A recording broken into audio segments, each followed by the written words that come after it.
நேற்றும் இன்றும் என்றென்றும் உலாமா வெஸ்டர்ன் பிரீஃப், உங்கள் நெஞ்சம் தொட்டதும் நெஞ்சில் இருப்பதும் உலாமா வெஸ்டர்ன் பிரீஃப்.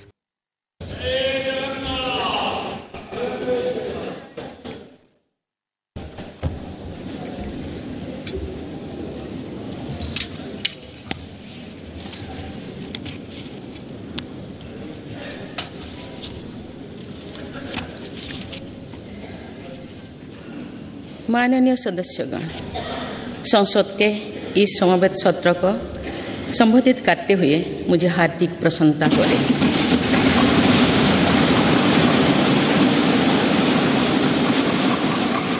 कुछ ही महीने पहले देश ने अपनी आज़ादी के 75 वर्ष पूरी करके आज़ादी के अमृतकाल में प्रवेश किया है। आज़ादी के इस अमृतकाल में हजारों वर्षों के गौरवशाली अतीत का गौरव जुड़ा है। भारतीय स्वतंत्रता संग्राम की प्रेरणाएं जुड़ी है और भारत के स्वर्णिम भविष्य के संकल्प जुड़ी है। अमृतकाल के ये 25 वर्ष का कालखंड स्वतंत्रता की स्वर्णिम शताब्दी का और विकसित भारत के निर्माण का कालखंड है। ये 25 वर्ष हम सब के लिए और देश के प्रत्येक नागरिक के लिए कर्तव्य की पराकाष्ठा करके दिखाने के, ये हमारे सामने युग निर्माण का अवसर है और हमें इस अवसर के लिए 100% सामर्थ्य के साथ हर क्षण कार्य करना है। हमें 2047 तक ऐसे राष्ट्र का निर्माण करना है जो अतीत के गौरव से जुड़ा हो और जिसमें आधुनिकता का हर स्वर्णिम अध्याय हो। हमें ऐसा भारत बनाना है जो आत्मनिर्भर हो,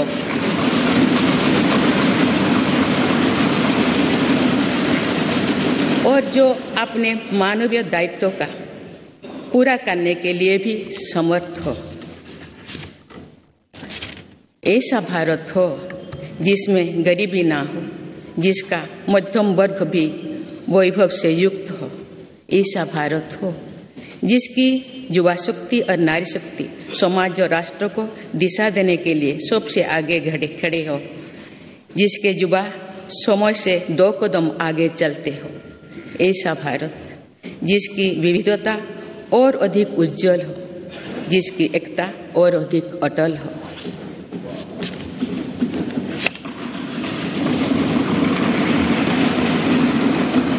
तो 2047 में देश जो इस सच्चाई को जीवंत करेगा तो निश्चित रूप से उस भव्य निर्माण की नींव का अवलोकन और आकलन भी करेगा। तो आज़ादी के अमृतकाल की इस प्रथम बेला को एक अलग आस्था के साथ देखा जाएगा। इसीलिए आज अमृतकाल का ये समय, ये कालखंड बहुत महत्वपूर्ण हो गया है।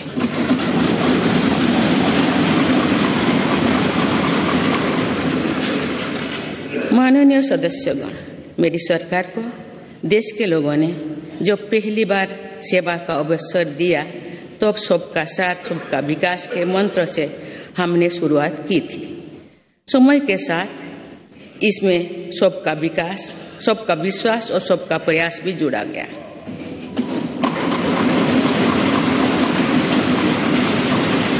यही मंत्र आज विकसित भारत के निर्माण की प्रेरणा बन चुका है। विकास के ये कर्तव्य पथ पर चलते हुए मेरी सरकार को कुछ ही महीने में 9 वर्ष पूरी हो जाएगी।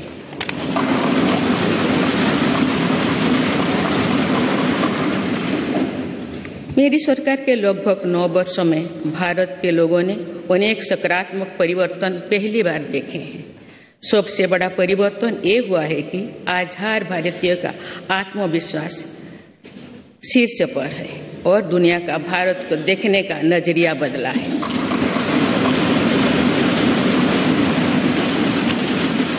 जो भारत कभी अपनी अधिकांश समस्याओं के समाधान के लिए दूसरों पर निर्भर था, वही आज दुनिया की समस्याओं के समाधान का माध्यम बन रहा है। जिन मूल सुविधाओं के लिए देश की एक बड़ी आबादी ने दशकों तक इंतजार किया, वे इन वर्षों में उसे मिली है। जिस आधुनिक इंफ्रास्ट्रक्चर की हम कभी कामना करते थे वो इन वर्षों में देश में बनना शुरू हुआ है।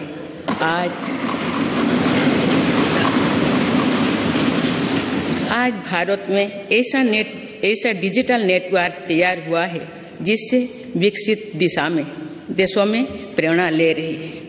बड़े बड़े घोटालों, सरकारी योजनाओं में भ्रष्टाचार की जिन समस्याओं से देश मुक्ति चाहता था वो मुक्ति अब देश को मिल रही है।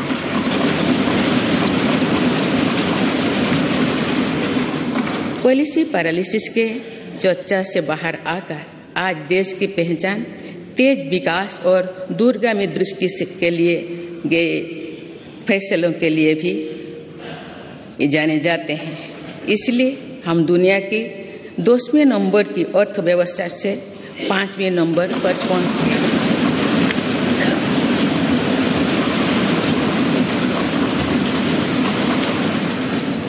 यही वो नींव है जो आने वाले 25 साल में विकसित भारत के निर्माण के आत्मविश्वास को बुलंद करेगी। माननीय सदस्यगण, भगवान बसवेश्वर ने कहा था, कायोकोबे कैलाश, अर्थात कर्म ही पूजा है, कर्मों में ही सिद्ध। उनके दिखाई मार्गों पर चलते हुए मेरी सरकार राष्ट्र निर्माण के कर्तव्य को पूरा करने में तत्परता से जुटी है।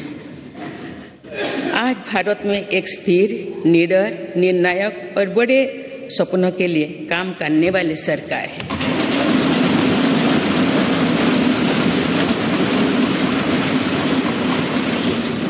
आज भारत में ईमानदार का सम्मान करने वाली सरकार है। आज भारत में गरीबी को स्थायी समाधान और उनके स्थायी सशक्तिकरण के लिए काम करने वाली सरकार है। आज भारत में अभूतपूर्व स्पीड और स्केल पर काम करने वाली सरकार है। आज भारत में इनोवेशन और टेक्नोलॉजी के माध्यम से जन कल्याण को सर्वोपरि रखने वाली सरकार है। आज भारत में महिलाओं के सामने से हार बाधा को दूर करने वाली सरकार है। आज भारत में प्रगति के साथ ही प्रकृति का भी संरक्षण करने वाली सरकार है। आज भारत में विरासत के संरक्षण के साथ ही आधुनिकता को बढ़ावा देने वाली सरकार है। आज भारत में अपनी वैश्विक भूमिका को लेकर आत्मविश्वास से आगे बढ़ने वाली सरकार है। माननीय सदस्यगण, मैं आज इस सत्र के माध्यम से देशवासियों का आभार व्यक्त करती हूँ कि उन्होंने लगातार 2 बार एक स्थिर सरकार को चुना है। मेरी सरकार ने देश हित को सदैव सर्वोपरि रखा, नीति रणनीति में संपूर्ण परिवर्तन की इच्छा शक्ति दिखाई।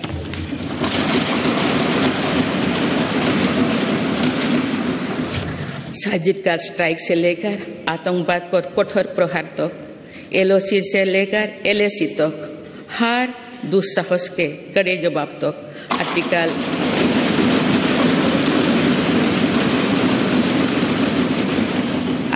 370 को हटाने से लेकर 3 तलाक तक मेरी सरकार की पहचान एक निर्णायक सरकार की रही है।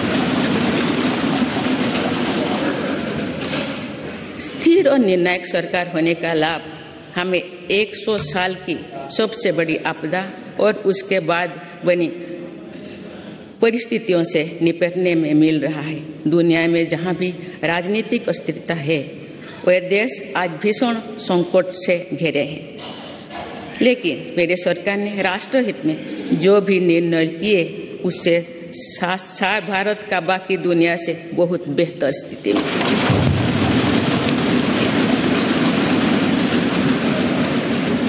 माननीय सदस्यगण, मेरी सरकार का स्पष्ट मत है कि भ्रष्टाचार लोकतंत्र का और सामाजिक न्याय का सबसे बड़ा दुश्मन है।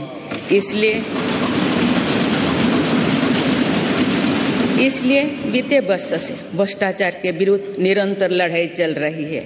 हमने सुनिश्चित किया है कि व्यवस्था में ईमानदार का सम्मान होगा।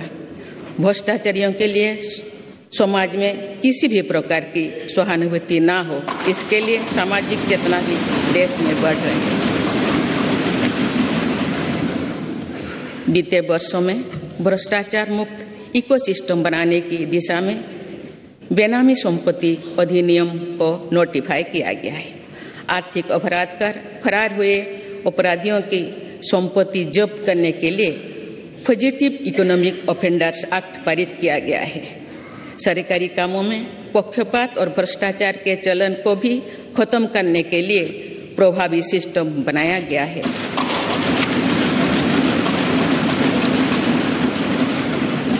आज सरकारी कामों में टेंडर और खरीद के लिए गवर्नमेंट ई मार्केट प्लेस जैसे व्यवस्था है, जिसमें अब तक 3 लाख करोड़ रुपये से अधिक का ट्रांजैक्शन हुआ है। राष्ट्र निर्माण में ईमानदार योगदान देने वालों को आज विशेष सम्मान दिया जा रहा है। इनकम टैक्स रिटर्न फाइल करने के कोई जटिलताओं को खत्म कर देशवासियों का जीवन आसान बनाया गया है।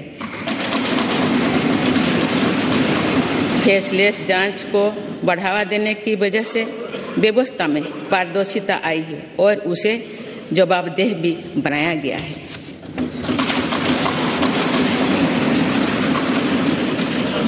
पहले टैक्स रिफंड के लिए लंबा इंतजार करना पड़ता था। आज ITR भरने के कुछ ही दिनों के भीतर रिफंड मिल जाता है। आज GST से पारदर्शिता के साथ साथ करदाताओं की गरिमा भी सुनिश्चित हो रही है। जनधन, आधार, मोबाइल से कुछ फर्ज लाभार्थियों को हटाने से लेकर one nation one ration card तक एक बहुत बड़ा स्थायी सुधार हमने किया।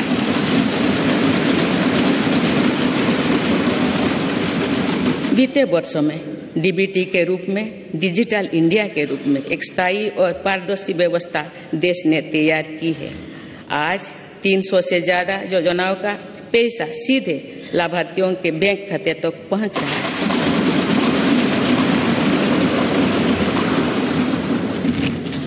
अब तक पूरी पारदर्शिता से 27 लाख करोड़ रुपए से ज्यादा की रकम करोड़ों लोगों तक पहुंचाई गई है। वर्ल्ड बैंक की रिपोर्ट करती है कि ऐसा योजना और ऐसी व्यवस्थाओं के कारण ही कोरोना काल में भारत करोड़ों लोगों को गरीबी रेखा से नीचे जाने से बचा पाया है।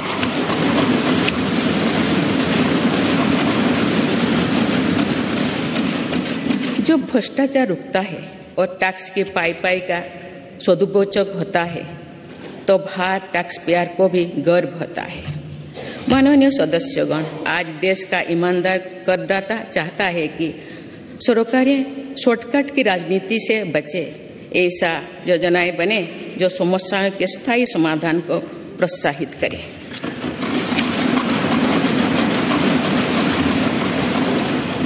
जिनसे सामान्य जीवन का सशक्तिकरण हो। इसलिए मेरी सरकार ने वर्तमान चुनौतियों से निपटने के साथ ही देशवासियों के दीर्घकालीन सशक्तिकरण पर बल दिया है। गरीबी हटाओ आप केवल नारा नहीं रह गया है, आप मेरी सरकार द्वारा गरीब की चिंताओं का स्थायी समाधान करते हुए उसे सशक्त बनाने के काम किया जा रहा है।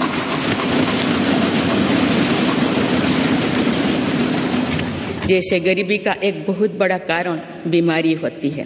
गंभीर बीमारी से गरीब परिवार का हौसला पूरी तरह से टूट जाता है, पीढ़ियां कर्ज से डूबे जाती है।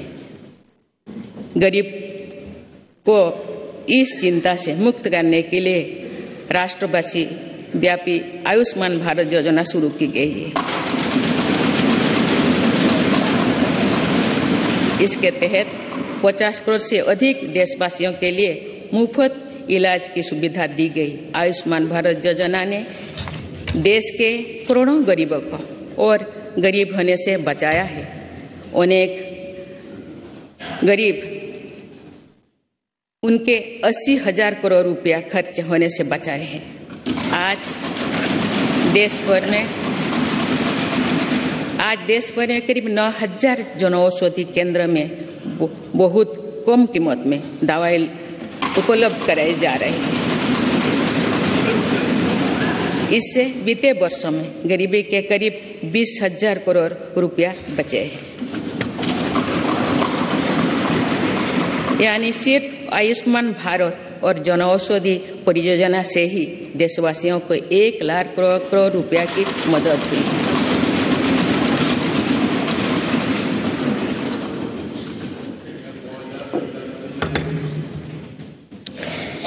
मैं सामान्य नागरिकों के जीवन से जुड़े सबसे महत्वपूर्ण संसाधन पानी का उदाहरण आप सभी के सामने रखना चाहूंगी। मेरी सरकार ने हर घर जल पहुंचाने के लिए जल जीवन मिशन शुरू किया।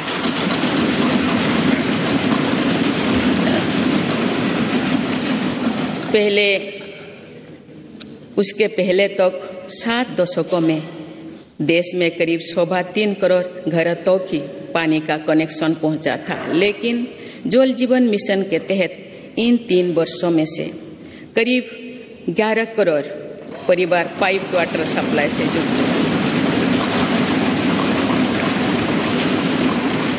इसका सबसे ज्यादा लाभ गरीब परिवार को ही मिल रहा है। उसकी चिंता का स्थायी समाधान हो रहा है। बीते वर्षों में सरकार ने 3.5 करोड़ से अधिक गरीब परिवारों को पक्का घर बनाकर दिया है। जब घर मिलता है तो नया आत्मविश्वास आता है। इससे उस परिवार का वर्तमान तो सुधरता ही है, उस घर में जो संतान बड़े होते हैं उसके आत्मविश्वास में भी वृद्धि होती है। सरकार ने टॉयलेट, बिजली, पानी, गैस ऐसे हर मूल सुविधा की चिंता से गरीब को मुक्त करने का प्रयास किया है। इससे देश की जनता को भी ये विश्वास हुआ है कि सरकार योजना और सरकारी लाभ वास्तव में जमीन पर पहुंचा है और भारत जैसे विशाल देश में भी 100% कवरेज यानी सैचुरेशन संभव है। हमारी ग्रंथों में लिखा है, अयं निज परोवेति गणना लघुचेतसम, यानी ये अपना है, ये पराया है। ऐसी सोच सही नहीं होती। मेरी सरकार ने बिना किसी भेदभाव के हर वर्ग के लिए काम किया है। बीते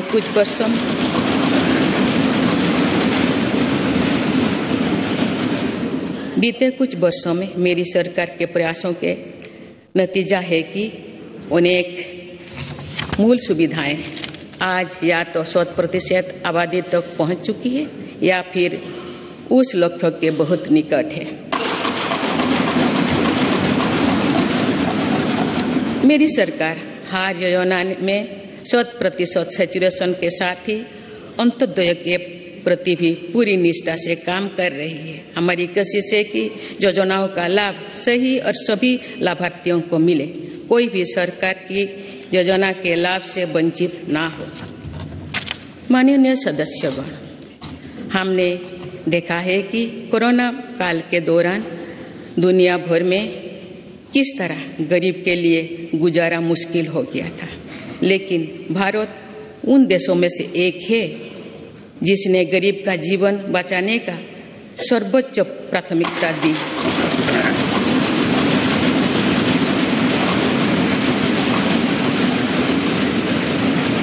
और कोशिश की कि देश में कोई गरीब भूखा नहीं सोए।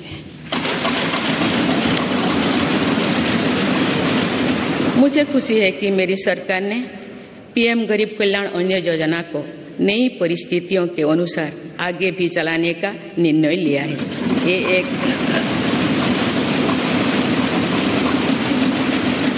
ये एक संवेदनशील और गरीब हितैषी सरकार की पहचान है। पीएम गरीब कल्याण अन्न योजना के तहत सरकार गरीबों को मुफ्त अनाज के लिए लगभग 3.5 लाख करोड़ रुपया खर्च कर चुकी है।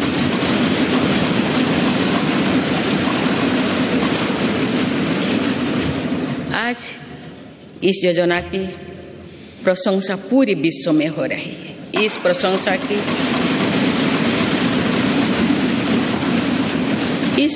की ये वजह ये भी है कि टेक्नोलॉजी की मदद से बनी पारदर्शी व्यवस्था में आज पूरा का पूरा हर लाभार्थी तक पहुंच रहा है। माननीय सदस्यगण, हमारे देश में ऐसे अनेक वर्ग तथा ऐसे अनेक क्षेत्र हैं जिनकी उम्मीदों और आवश्यकताओं पर समुचित ध्यान देकर ही समग्र विकास की परिकल्पना की पूरा की जा सकती है। आप मेरी सरकार ऐसे हर वंचित वर्ग और वंचित क्षेत्रों को वरीयता देते हुए काम कर रही है। मेरे सरकार ने हर उस समाज की इच्छाओं को पूरा किया है जो सदियों से वंचित रहा था। गरीब, दलित, पिछड़े, आदिवासी इनकी इच्छाओं को पूरा कर उन्हें सपने देखने का साहस दिया है। कोई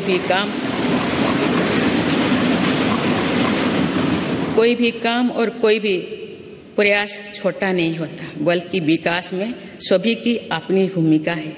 इसी भाव के साथ वंचित वर्गों और अविकसित क्षेत्रों के विकास पर बल दिया जा रहा है। रेहड़ी, ठेले, फुटपाथ पर बड़ी संख्या में हमारे छोटे व्यवसायी अपना व्यापार, कारोबार और दुकानदारी करते हैं। मेरी सरकार ने वही बीते केवल 8 वर्षों में 300 से अधिक नए विश्वविद्यालय बने। इसी दौरान देश में 5000 से अधिक कॉलेज भी खोले गए हैं। इसी प्रकार फिजिकल इंफ्रास्ट्रक्चर में तो देश में कई नए रिकॉर्ड बने हैं। प्रधानमंत्री ग्राम सड़क योजना में 2013-14 तक देश में करीब 3,81,000 किलोमीटर सड़कें बनी थी, जबकि 2021-22 तक ग्रामीण सड़कों का ये नेटवर्क 7 लाख किलोमीटर से भी ज्यादा हो गया।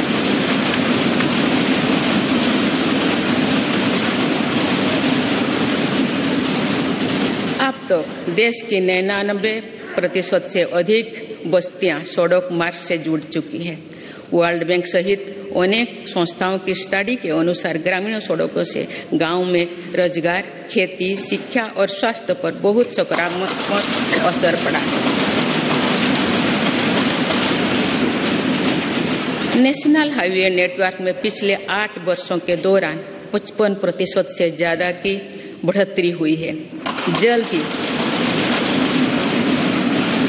जल्द ही भारतमाला प्रोजेक्ट के तहत देश के 550 से ज्यादा जिले हाईवे से जुड़ जाएंगे और अर्थव्यवस्था को गति देने वाले कॉरिडोर्स की संख्या 6 से बढ़कर 50 होने वाली है। इसी तरह देश के एविएशन सेक्टर भी तेजी से आगे बढ़ रहा है। साल 2014 तक जहां देश में एयरपोर्ट्स की संख्या 74 थी, वो अब बढ़कर 147 हो गई।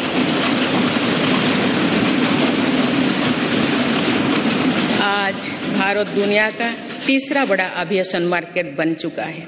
इसमें उड़ान योजना की भी बहुत बड़ी भूमिका है।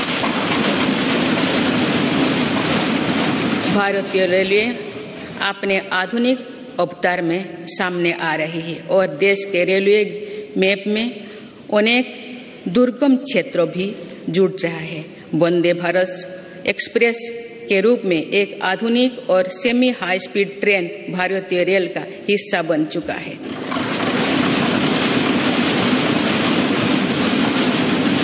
जम्मू कश्मीर और नॉर्थ ईस्ट के दुर्गम क्षेत्रों को भी रेलवे से जोड़ा जा रहा है। देश के बड़े रेलवे स्टेशनों को आधुनिक बनाया जा रहा है। भारतीय रेलवे का दुनिया का सबसे बड़ा बिजली से चलने वाला रेलवे नेटवर्क बनने की दिशा में तेजी से अग्रसर है।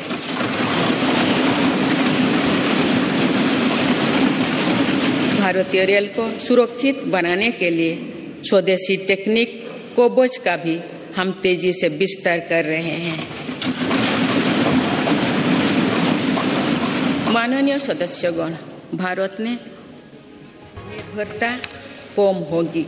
देश के शहरों में प्रदूषण कम करना भी हमारी बहुत बड़ी प्राथमिकता है। इसीलिए इलेक्ट्रिक मोबिलिटी के लिए बहुत बड़े स्तर पर काम चल रहा है। फेम योजना के तहत राजधानी दिल्ली सहित देश के अनेक शहरों में केंद्र सरकार द्वारा 7,000 से अधिक इलेक्ट्रिक बसें पब्लिक ट्रांसपोर्ट में जोड़ी जा रही है।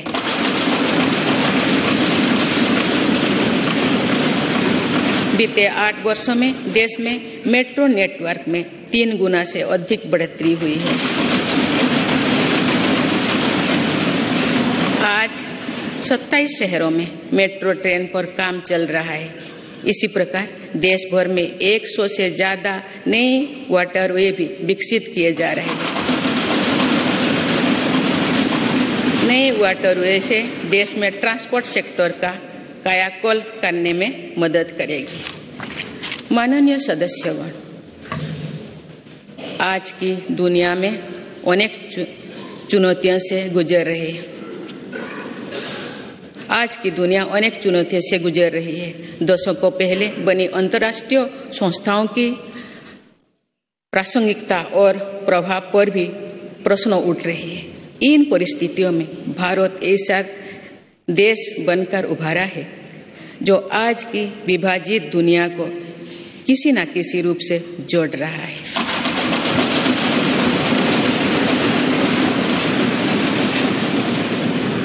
आज भारत उन देशों में से एक है जो ग्लोबल सप्लाई चेन पर विश्वास को फिर से सशक्त कर रहे हैं। इसलिए आज दुनिया भारत की तरफ उम्मीद की नजर से देखते हैं।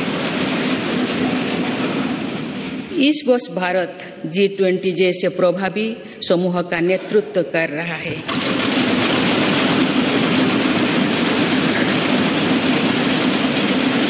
One earth, one family, one future के मंत्र के साथ भारत की पूरी कोशिश है कि G20 के सदस्य देशों के साथ मिलकर मौजूदा वैश्विक चुनौतियों का सामूहिक समाधान तलाशा जाए। मेरी सरकार इसको सिर्फ एक डिप्लोमेटिक प्रोग्राम तक सीमित नहीं रखना चाहती, बल्कि पूरे देश के प्रयास से भारत के सामर्थ्य और संस्कृति को शोकेस करने का अवसर है।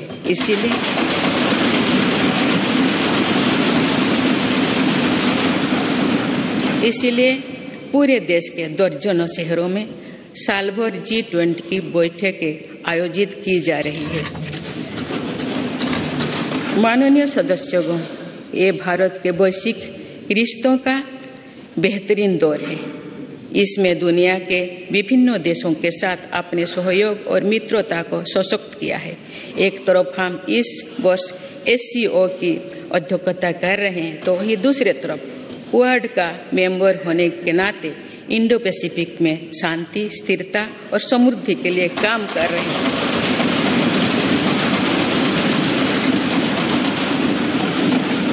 हमने अपने राष्ट्रीय हितों का सर्वोपरि रखते हुए अपने भूमिका का विस्तार किया है। अफगानिस्तान में भूकंप हो या फिर श्रीलंका का संकट, हम सबसे पहले मानवीय सहायता लेकर पहुंचे। भारत को लेकर आज जो सद्भाव है, उसका लाभ हमें अफगानिस्तान और यूक्रेन में पैदा हुए संकट के दौरान भी मिला। संकट में फंसे अपने नागरिकों को हम इन देशों से सुरक्षित लेकर आए। इस दौरान भारत ने कई अन्य देशों के नागरिकों की मदद करके अपना मानवीय स्वरूप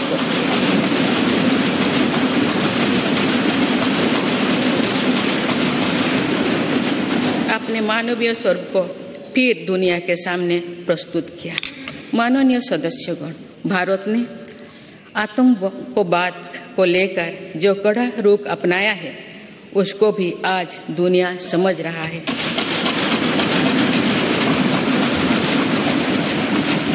इसलिए आतंकवाद के विरुद्ध भारत की आवाज को हर मंच पर गंभीरता से सुना जा रहा है। पहले वर्ष अक्टूबर में भारत में पहली बार यूएनएससी काउंटर टेररिज्म कमेटी की एक विशेष बैठक आयोजित की गई। इसमें भी भारत में आतंकवाद के विरुद्ध अपनी भूमिका को स्पष्ट किया।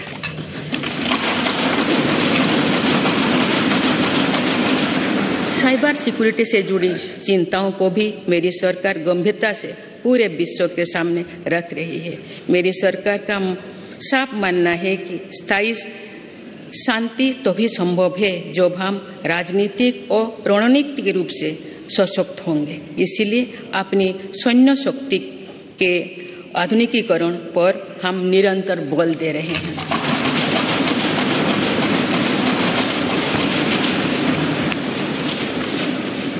माननीय सदस्यगण, लोकतंत्र की जननी के रूप में भारत की अनंत यात्रा अनंत गौरव से भरी हुई है।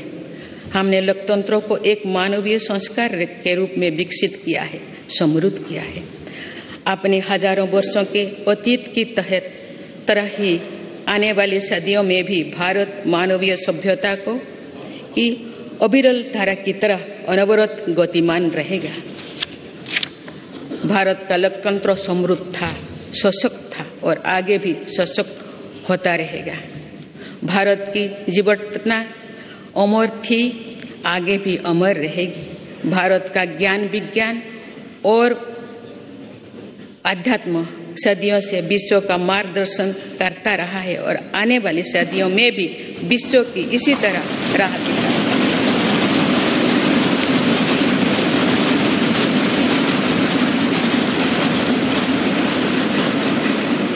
भारत के आदर्श और मूल्य अंधकार से भरे गुलामी के दौर में भी अक्षुण्ण रहे हैं और ये आगे भी अक्षुण्ण बने रहेंगे। एक राष्ट्र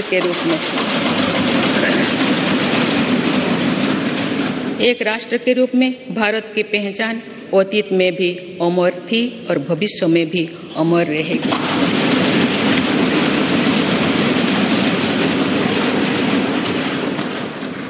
लोकतंत्र के केंद्र इस संसद में हमारा प्रयास होना चाहिए कि हम मुश्किल लगने वाले लक्ष्य तय करें और उन्हें हासिल करके दिखाएं।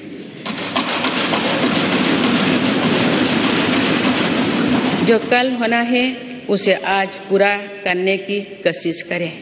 जिसे दूसरे कोई आने वाले दिनों में करने के बारे में सोच रहा है उसे हम भारतवासी पहले करके दिखाएं। आइए अपने लोकतंत्र को समृद्ध करते हुए हम उस वेद वाक्यों को आत्मसात करें जिसमें कहा गया है, सों गच्छोधो सों बोधोधं सों बोहो मनांसी जानतम। अर्थात हम सब एक साथ कदम से कदम मिलाकर चले, हमारे संकल्प स्तरों में एकता का प्रवाह हो और हमारे अंतःकरण एक दूसरे से जुड़े।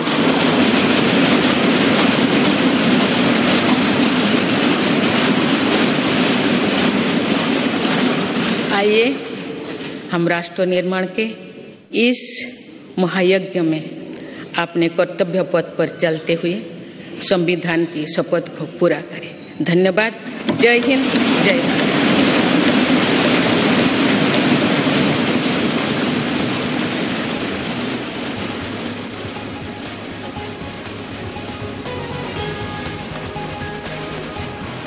நாடாளுமன்ற கூட்டத்தில் குடியரசுத் தலைவர் திரௌபதி முர்மு உரையாற்றியதை நேரலையில் பார்த்தோம்.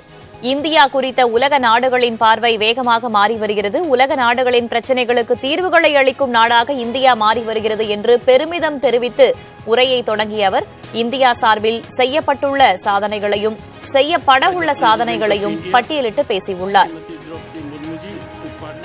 நேற்றும் இன்றும் என்றென்றும் உலாமா வெஸ்டர்ன் பிரீஃப் உங்கள் நெஞ்சம் தொட்டதும் நெஞ்சில் இருப்பதும் உலாமா வெஸ்டர்ன் பிரீஃப்.